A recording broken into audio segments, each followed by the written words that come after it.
Comment débuter à t'entraîner à la maison? Tu as envie de progresser dans la capoeira, tu as envie d'apprendre tout ce qu'il y a à apprendre. Mais le truc, c'est qu'il y a tellement de choses à apprendre qu'on est souvent noyé quand on commence. Retenir le nom des mouvements, retenir comment on fait les mouvements, à quoi ils servent.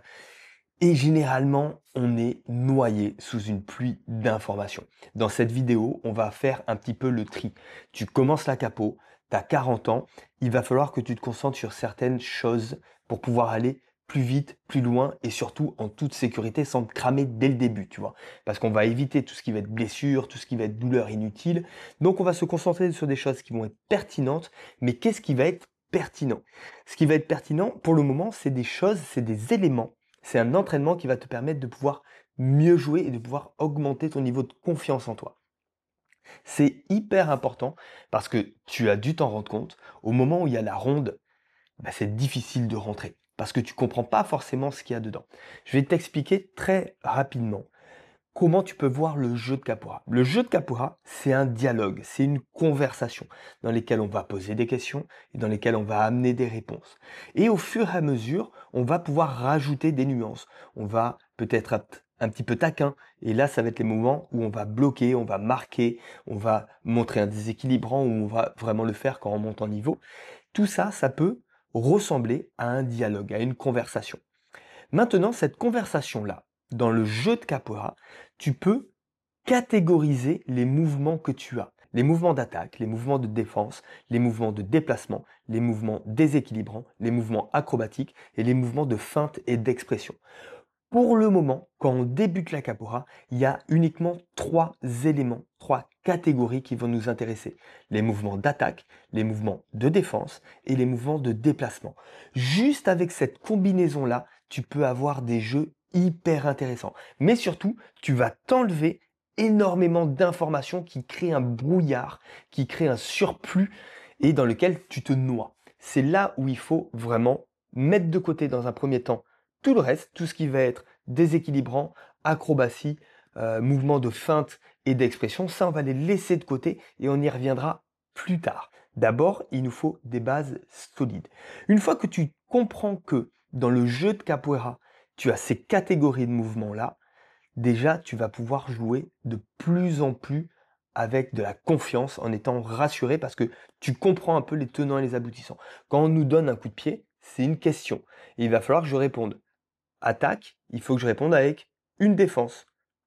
Et moi, je peux faire après une attaque et il me répondra avec une défense. Et on fait un déplacement.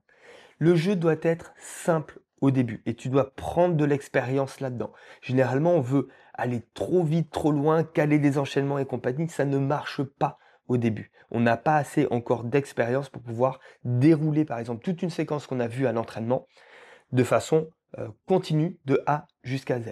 Ça va demander du timing, créer l'espace, ça va demander de comprendre correctement le jeu du partenaire. Pour le moment, on n'en est pas à ce niveau-là. Il faut qu'on se simplifie la chose.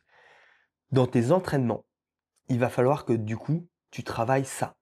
Tes mouvements d'attaque, tes mouvements de défense et tes déplacements. Uniquement ça.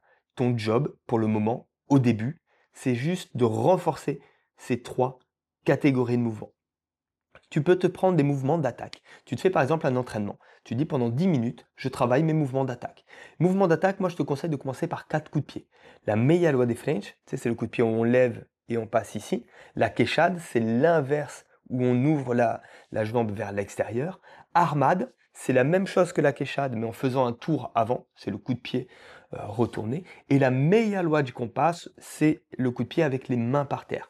Ça, ce sont des coups de pied qui sont utilisés 80% des jeux de capoeira, ils vont utiliser ces coups de pied-là de façon recyclée, différente et compagnie. Mais on tourne principalement, c'est la loi Pareto, hein, 20-80. Là-dessus, on est sur les 80% qu'on fait tout le temps. D'accord? Ça représente 20% de tous les mouvements d'attaque de la capoeira, mais qu'on fait 80% du temps. Donc on a tout intérêt à aller là-dedans en termes d'efficacité, en termes de rentabilité. C'est ce qui va te donner le plus de résultats maintenant. Donc ces 4 coups de pied-là. Pour les défenses, tu peux te prendre des défenses, comment on peut dire, des défenses ultimes. Si tu comprends pas ce qui se passe, boum, tu te mets en bas, en boule, c'est la cocorigne. Comme ça, si tu as pas réussi à lire un coup de pied qui est arrivé, tu as juste à te baisser le plus bas possible, te mettre en boule et esquiver avec la cocooning. La cocooning est un très bon mouvement, très sous-estimé, surtout au début, parce qu'on a l'impression que c'est trop simpliste, mais ça peut t'aider énormément dans ton jeu de capoeira. Si tu sais pas quoi faire, bam, cocooning, parce que tu n'as pas compris la situation, et au fur et à mesure, tu vas développer ton expertise, développer ton expérience. Le deuxième esquive que je t'invite à aller tout de suite, c'est la négative. La négative, c'est quand tu es les jambes pliées, assis, le popotin assis sur ton talon et la jambe tendue devant. Cette esquive-là va être une esquive hyper importante, mais pas forcément pour esquiver, mais pour connecter deux mouvements ensemble. Ça, j'en parlerai un peu plus tard. Pour le moment, tu as juste besoin de techniquement t'habituer à être dans cette position et y retourner le plus souvent possible dans ton jeu de capoeira, parce que c'est quelque chose qui va pouvoir permettre de bâtir énormément de stratégies de jeu pour toujours être en mouvement. Et ensuite, tu peux choisir par exemple deux esquives. Une esquive sur le côté et une esquive de face en envoyant la jambe très loin derrière. Et tu navigues sur ces quatre esquives-là. C'est-à-dire que dans tes séances d'entraînement, tu dis, OK, aujourd'hui j'ai 15 minutes à consacrer à mon entraînement, tu vas me travailler ces quatre esquives. Et tu les fais en répétition, tu les enchaînes les unes les autres, tu vois comment la posture elle est. Pas la peine de te faire un truc ardos, mais moi ce que j'appelle ça, c'est s'exposer aux techniques de la capoeira. Tu as besoin de faire comprendre à ton corps comment nous dans la capoeira on bouge, quelles sont les techniques, et tu as besoin de t'approprier un petit peu tout ça. Donc plus tu vas t'exposer aux techniques de la capoeira, mieux c'est. Ensuite, on a les déplacements. Pour les déplacements, on va voir 3 déplacements au début sur lesquels tu vas pouvoir tourner en rond. Le relais, c'est le petit déplacement où tu mets les mains par terre et tu passes avec tes jambes. On a la roue. Donc la roue, je t'explique pas ce que c'est que la roue. Ça peut être une petite roue, une grande roue. Ça, on s'en moque. C'est juste de mettre le poids entièrement de ton corps sur les mains, mais de façon en passage, pas tenir le mouvement, mais de le passer. Et on a le pas chassé. Quand tu fais la ginga, tu fais un petit pas chassé. Et juste avec ces 3 déplacements-là, tu peux couvrir quasi toutes les situations de jeu. Donc, 3 déplacements à travailler, le relais, la roue et le pas chassé.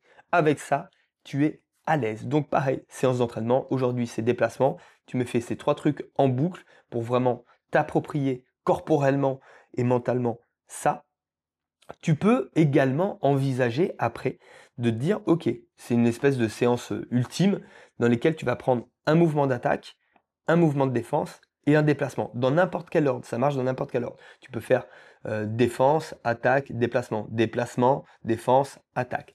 Peu importe. Et là, tu vas commencer à te créer des enchaînements que tu vas pouvoir faire, refaire pour habituer ton corps à développer des techniques et aussi à développer qu'est-ce que je fais après. Parce que le but, c'est pas juste de faire un coup de pied ou juste de faire une esquive, c'est de faire un coup de pied et après faire quelque chose d'autre. Donc là, tu commences déjà à développer ton vocabulaire. C'est-à-dire que d'un mot, tu commences à passer à une phrase. Et après, d'une phrase, tu passeras à une autre phrase, et ainsi de suite. Pour pouvoir créer ces enchaînements, il faut toujours avoir, moi je te conseille de vraiment toujours avoir l'espèce de vision, il faut que je fasse toutes les possibilités possibles. Par exemple, là, tu te rends compte qu'avec 4 attaques, 4 défenses et 3 déplacements, tu vas pouvoir faire des milliers de combinaisons différentes. Littéralement, si tu prends un mouvement d'attaque, l'attaque 1, un mouvement de défense, défense 1, un mouvement de déplacement, déplacement 1, poum poum, là déjà, tu as des combinaisons. Tu inverses l'ordre des catégories de mouvements, déjà tu as d'autres combinaisons. Tu passes du mouvement 1 au mouvement 2 d'attaque et tu réinverses tout. Et ton but, c'est de travailler le plus de possibilités possibles. Et ça va te permettre de pouvoir emmagasiner un maximum d'expériences dans lesquelles tu vas pouvoir après jouer dans la ronde de façon beaucoup plus simple et beaucoup plus fluide. Maintenant que tu as compris pourquoi tu devais t'entraîner à la maison, comment ça allait impacter ton jeu de capoeira et ta confiance au moment de rentrer dans la ronde, il va falloir faire très attention à être capable de bien exécuter les mouvements. Je te parle bien sûr techniquement. Après, chaque école de capoeira, chaque groupe de capoeira a son style. C'est-à-dire, il y en a, il faut avoir le bras ici, d'autres, il faut avoir le bras ici, d'autres, le bras ici. Ça, c'est du détail et ça appartient à chacun. Maintenant, il faut comprendre ce qu'il y a au-dessus de tout ça. il faut que tu aies les capacités physiques de pouvoir réaliser les mouvements dans de bonnes conditions. Si tu es à balle au niveau de ton amplitude, si tu es à balle au niveau de ta force, de ta stabilité, tu joues en fait avec la bordure. Et c'est là où tu vas commencer à te créer des douleurs qui n'ont aucun lieu d'être, à même voir te blesser, tu vois. Quand tu commences l'activité, tu as besoin d'un, de t'exposer aux techniques de la capoeira, et deux, d'augmenter les compétences de ton corps. En gros, au début, les compétences de ton corps, tu en as deux. Tu as la force et la souplesse. Et c'est hyper important de faire les deux en parallèle. Donc si tu as l'occasion de t'entraîner 2 fois dans la semaine, c'est bien, c'est un bon départ. Ton cours normal que tu fais avec ton prof. Et après, 2 fois dans la semaine, tu te prends 10, 15, 20, 30 minutes si tu peux. 2 fois. Un, tu vas travailler les techniques, comme je te l'ai déjà dit. Et le 2, tu vas travailler la force et la souplesse. En faisant ça, tu vas augmenter ta capacité à faire les mouvements de capoeira. Du coup, tu vas être capable de mieux en mieux de t'entraîner. Et le fait de t'entraîner et de t'exposer aux techniques de capoeira va te permettre de consolider toute la force et la souplesse que tu vas apprendre.